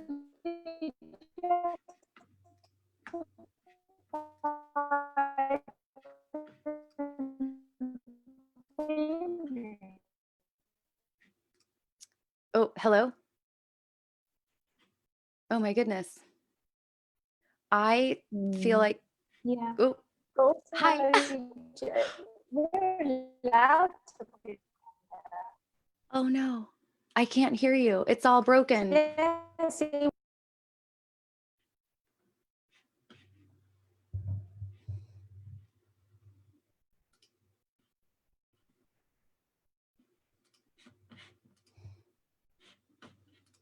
There we are. Hi. Oh, good. Hi. I was like, Sorry, guys. oh Sorry, everyone. No, my internet just did something funny. Sorry about that, guys. no. What Well, I was pulling up my Facebook because I couldn't see it on my phone, but I see there are quite a bit of conversation. I don't see. Oh, here's a question. Well, here, I'll scroll all the way up. Amen. So interesting. I've not seen videos for a while, but wow, sending, love it. Love how quick you talk. Oh, good, thanks. I love it too. I get so um, excited. oh, my dad is Hungarian. I'm just skimming for questions. Can you Yeah, meet family members you never had a chance to make peace with or people you let down and they died? I feel that's true. absolutely. Well, I you feel said you like, could feel your grandfather. And actually, a friend of mine I was talking to yesterday, a darling friend of mine, Natalie Ray, I love her so much. She was telling me her grandmother passed over almost 2 years ago. And whenever they talk about her in the house, all the lights go up like several times brighter. And then they go back hmm to normal when they stop hmm talking about her. And it's like she's here in the room whoa. with us. Yeah. There There, is no time and space, right? There is no time. It's yeah. Yeah, totally. I wonder, let me refresh this because I wonder if we lost our connection on, oh no, it is. Yeah. we're still good. Okay. We're still No, good. like you said, time is not linear. Time is now. It's like a one giant, big, all-encompassing now of past, present, and future, all happening right now. It hmm only appears to feel like separate time frames hmm when you can kind of zoom in and kind of Yeah. look at different parts of it, yeah, and slow Yeah. it down. Katrina was talking about no masks, no school, no vaccine, you can't do this, and like what if her husband has to get the vaccine to go to work? Like when you were talking about how like that there's like a hierarchy of who's awake and who's less awake, I didn't run into that thought process. What I was like freaking out about is in August, when I started to become aware of December 21st, I was like, oh, I have to tell everybody this is what we're doing because there will be people who are going to be polarized negative and then they're going to descend into hell and it's never going to. Like Yeah. I was like freaking out that there was an end game. I think a lot And of there, people felt like that. Like, we've got yeah, to wake everyone up now and bully them. yeah. Yeah. So I don't feel that in like with like to the point, like I'm not going to like I have allergies, I have asthma, like there's reasons why physically I should not be vaccinated. And also like, I've seen stuff about like the RNA, how it manipulates the RNA and affects your DNA on purpose. Mhm. But the other side of it is that I don't think anything can override your ascension because I feel like in the summer there was a lot of talk in the spiritual community of like if it comes down to you cannot live in civilization in society without getting inoculated, then that's so like in the spiritual community it's that the inoculation prevents your DNA from being full activation in 12 strand. So everybody Yeah, was freaking out about that. yeah, And now like what I feel like now is that it doesn't matter what anybody can do to us, just like any situation we yeah. cannot be separated from God. You You can't. cannot. And if you give somebody else the keys to your power and say, okay, I'm going to completely buy into this, to the complete fabrication that you're telling me is true, Mhm. yet another layer of programming and fear control, then you might have a different experience because you're still choosing to have that experience that you are out of power and somebody else is more powerful than you. It's And yeah, actually not true. No one yeah, can take your divine sovereignty. Nobody. yeah, yeah. And I started posting about all events are neutral because of the physical experience, right? Like our traumas, we interpret things as trauma if we're in shadow. It's wisdom if it's Mhm. in light. Mm. So, but then also I started looking at some military stuff and um, around militaries in Saudi Arabia, Israel, and China, and that there is military training with Chinese soldiers in Canada right now, and I'm in the US. And so um, I'm like, okay, wait. So if all events are neutral, and for some people in the spiritual community, they feel that this 21 through 24 of December is going to have subatomic energy that we can we can bring into our body by breathing it in, by looking at it, then if that's subatomic energy and we have a positive polarization to it, we will experience this nuclear energy as positive. And then when I was looking at what things are happening in the military, I'm like, okay, wait, like how much of this military stuff is true? Or is it like a buildup to keep people in a fear vibration so that when this nuclear energy, the supposed nuclear energy of December 21st through 24th is going to happen, if you're polarized in fear that you think it's a nuclear bomb, you're going to experience that as negative versus positive. But I don't know. And I'm like, wow, I was like talking to a friend. I'm like, that's the biggest leap of faith. Do you step outside or not? And, you know, and I'm like, I'm going to go outside. I'll go. Well, it's also as if, you know, stepping outside of this brick building is going to change anything, because it actually isn't. I think it's just that holographic projection. I'm safe because I'm in a wall, and the wall actually, like you said, matter is 0.000% there. So it is another fabrication of our mind that just tells us we are somehow safe because we're behind a little, you know, 5-inch wall or something. Yeah. So Katrina just said there's blue light pouring out of my third eye. I don't see any light. I don't know how to see that. That's not my gift. Thank you, Katrina, for saying that. oh, bless you. Thanks for being here, guys. I mean, this isn't, let's go there. Okay. I don't know how much time you have. I'm not going to stay on too much longer, but it's fascinating talking to you. And so you're talking about a 3-day window, 21st to 24th, a nuclear event. Yeah. Can you give a bit more information to everybody what you mean by that? Yeah. So there was a video that got taken down off of YouTube, and it shows the minutes of when everything is in alignment, and that this is an event that happens ever so often. I think they put like a 6,000 to 8,000 year time range of when this happens, where they say that all realms are going to be open to us, where we're going to see everything. And if you look at the Bible, it says those with eyes to see and ears to hear will see. So, so I like looked at that, then I started doing all this research, and the 21st through the 24th, I don't know who came up with that 3-day window, but then the more I thought about it, I was like, well, if the Big Bang is over here where God spoke into existence light, and we're the reverberation of light, the further we get away from God, then if this thing happens in that now moment, but it takes time for us to experience the light, then why wouldn't it be a 3-day experience for us? Because some of the astrological stuff, if you look at galactic astrology and then look at our universe astrology, because I didn't know there was galactic astrology, but there is, and they're on YouTube and stuff, that I've never checked that out. yeah, it's I mean, crazy. I can see it in my mind, but I've never gone and read somebody's or listened to a report about it. I'm going to check it out. Yeah, it's so wild. And so they say that like where we are positioned with the galactic center, mind you, also, if you look at 3-dimensional astrology applications, apps, like a, you know, like an Instagram app, the galactic center is a cross. It's an intersection. It is. So, and again, it goes into Christ consciousness. Just like the pineal gland with the 4 directions, and you have the masculine and feminine, and the front and the back, the future and the past. It's your cross. It's your holy cross right there. Yeah.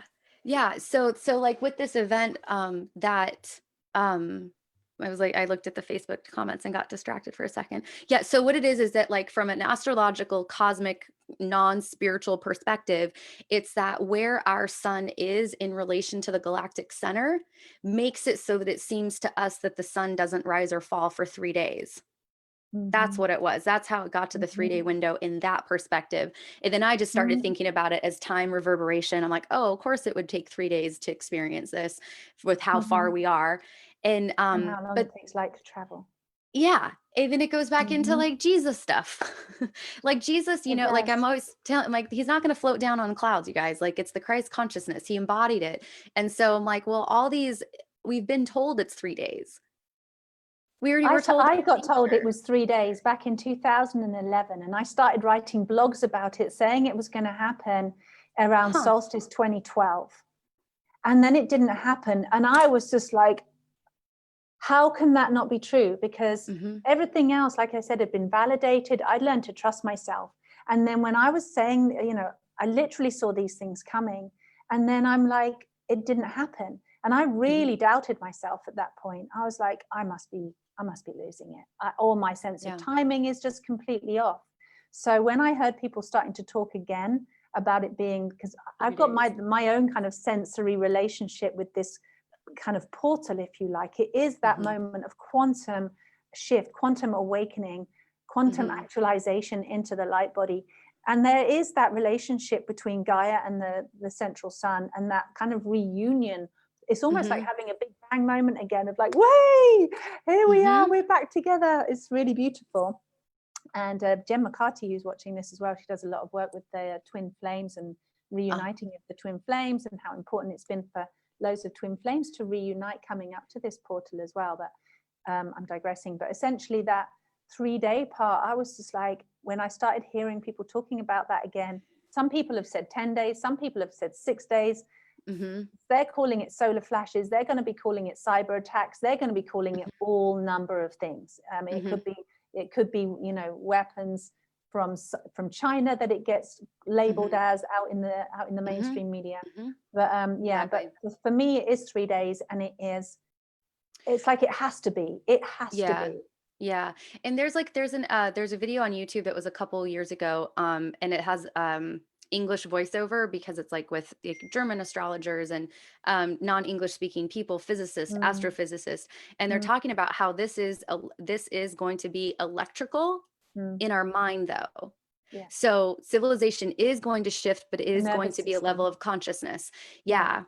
And so I always love it when a scientist, you know, with a PhD confirms what we are believing here spiritually. I want to do soul readings on PhD scientists. It's my dream, because I want to just see where all that genius comes from and read all the information firsthand out of their that's in their soul memory, essentially. I'd love to do that. But no, absolutely. And it is electrical. It is to do with the nervous system. It is the kind of the reboot. And the electrical system is the fourth chakra, is the solar plexus. It's completely connected to your divine will, your energy, your gut. And then, of course, your emotional body has to be healthy.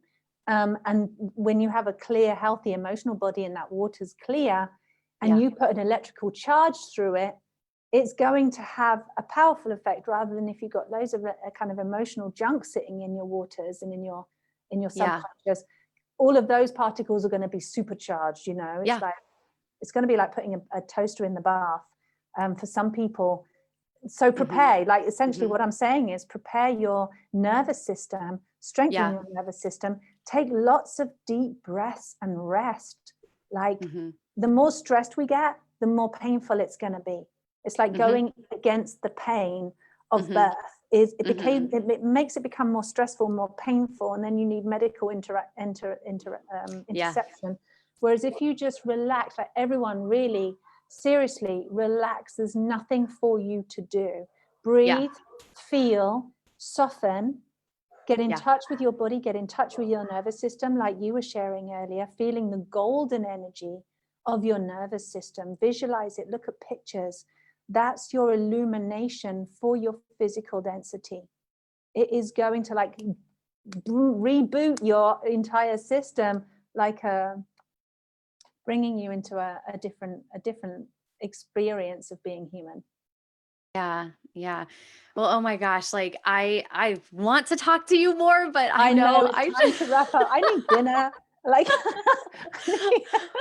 this was just so incredible. Like, thank you so much. Just like I said, like when I saw you on YouTubes and stuff, I was like, oh my gosh, I would love to talk with her. And it was just such an honor that you invited me into your community. Oh, it's brilliant. And maybe we'll do it again. It's been brilliant. I love the way that you put things. I love that you have the scientific and biological language to back things up. Thank you for the book reference. Again, everybody, Corona Class Lessons. Sounds epic. And go and check out Galactic Astrology. I'm going to go and do that and get my validation. And also, Lauren, is there anything you want to share? How can people find you? Where can we direct everybody to come and find you? Well, thank you for mentioning my secondary website. But if you all go to Lauren SARACIONE, I can put it in the comments, laurensaracione.com, and you click on Pain Explained, I have like 12 or 13 videos that go through biology, vibration, like basically all that, like Wow, that's cool. psychosomatics. It explains all the ways the law of attraction is telling us that we Mm, are God. They're mm. all like a minute long. They are, they're self-explanatory. And then if you scroll all the way down to the bottom, you can go onto my email list because I'm writing a book, because Instagram only allows you 2,200 characters. And I feel like there's a lot of spirituality censorship also. So I'm just going to stop putting all my stuff out there. And so if people want to follow along chapter by chapter, they can opt into the email, and they're like going to be like essays. So you don't have to have known what chapter 1 is when you're reading chapter 5, because it's going to Mhm. be all different ways in which we have been told that Mm. we are God, but we just haven't Mm. noticed because we believe the lie. I love that, because we need to hear something like 12 times before it goes in. So if you write it 12 different ways, it will go in. 12 Genius. disciples, 12 You ways. are you are a genius, Lauren. Well done. Thank That you. sounds brilliant. So go follow Lauren, sign up for her newsletter. Oh, Then you'll God. hear about the book, and that sounds absolutely brilliant. And go listen to those things. Yeah. You, All right. yeah, Katrina's laughing, toaster in the bath. And by the way, as well, I'm just doing a little promotion for my own book. I did a 30% off my book at the moment for everybody, because this is so simple, super easy peasy to go through 7 steps of unconditionally loving absolutely anything. First in yourself, then everywhere else. And then you have no resistance to Oh, anything. It's like yeah. no fear. Power, Yeah. completely empowered, no fear. Who would you Yeah. be if you had no fear and you were unconditional love? And literally, like, I'm, you know, this was a gift to me. I mean, it Right. came through. It's completely perfect and genius. So there's 30% off that on Amazon at the moment if you want to go and Yeah. read that coming up to the soul, Yeah. or over Christmas. But Yeah. Lauren, you're a complete angel. Thank you so much for being here. Totally love you. I Thank totally, you. totally love you. I totally love you too. And thank you, all my beautiful viewers, for watching and tuning in, Yeah. and all of your beautiful viewers, Lauren, and peace and love Yes. to all All of right. you. And see you back on Monday on the solstice for the meditation with Mary Catherine. She is quantum Ooh. epic, super Oh, can I go? beautiful. Yeah, it's going to be in this Facebook group, I Love You Okay. Me Community. And by the way, anybody that's confused, it was called Self-Love Evolution up until yesterday. Self-love revolution. So, and I was like, it's too complicated for everyone. It's called I Love You Me Community. I'm going to have to change links everywhere. But Yeah. essentially, everybody in this group will be able to access that meditation with Mary on the solstice at the actual moment of the point of absolute solstice, with that conjunction, What time is the that? moment it goes exact. I think the conjunction goes exact at 6:15 UK time, and we start the Oh, meditation at 6 o'clock. okay. I think there's lists on it everywhere for time zones, 6:15 Something like UK. that. Well, I'll Yeah. post it. I'll I'll Google post it it. in the group if anybody wants to be part of that. And also, I've got Sasha Stone with me on Christmas Eve next Thursday. Mm. Like, you're the warm up for Sasha Stone, Lauren. Oh, cool. You don't know Cool. Sasha Stone, go check him out. He's amazing. He's going to be on here in this group with me next Thursday.